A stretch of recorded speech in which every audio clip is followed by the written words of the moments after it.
កបងឯងនៅខេត្តណែត្បូងឃ្មុំស្រឡាញ់កន្លោះត្បូងឃ្មុំស្អាតហើយពូកែញយ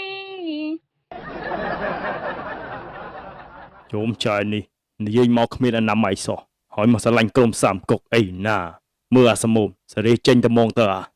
អីយ៉ាអាសមុំបានសង្សារប៉ុណ្្នឹងអែមមើលសាច់ខ្ចីក៏ខ្ចីហើយធំក៏ធំខ្ញុំសុំវល់មនុស្សប្រុសបាននេះសុំវល់ថាកុំស្រឡាញ់តែមនុស្សស្រីដើមទ្រូងធំសម័យឥឡូវចាយតើតាធំនឹងហើយបានគេត្រូវប៉ាន់អត់អាណិតមនុស្សស្រីដើមទ្រូងតូចទេអីអត់សូវមានដើមទ្រូងទេអីម៉េចពងតូចគ្នាអេចោលមែនមុខប៉ុណ្្នឹងដែរបើសិនជាអេមករកគុណអ៊ីមកស្វាគមន៍24ម៉ោងហេសិស្សច្បងប្រយ័ត្នស្ដាយក្រោយចាយនឹងខ្នក់ជាតិទេណាសមុំគុំល្ងងខ្លាំងពេកសម័យនេះទៅហើយគេអាចឈប់ភ្នំធ្វើខ្នក់ជាតិបានគេក៏អាចធ្វើខ្នក់ជាតិឲ្យคล้ายទៅជាភ្នំបានដែរបើស្រ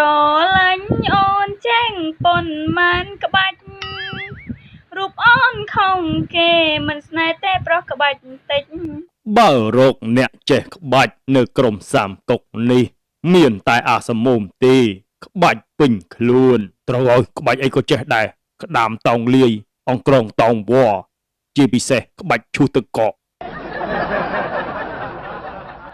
តែចាយនឹងមើលទៅមិនធម្មតាទេបើមើលថែគាត់មិនស្រួលប្រកាសជាលែងក្បាលយើងចោលហើយប្តីយកមកបើធ្វើមិនស្រួលຕົកធ្វើអី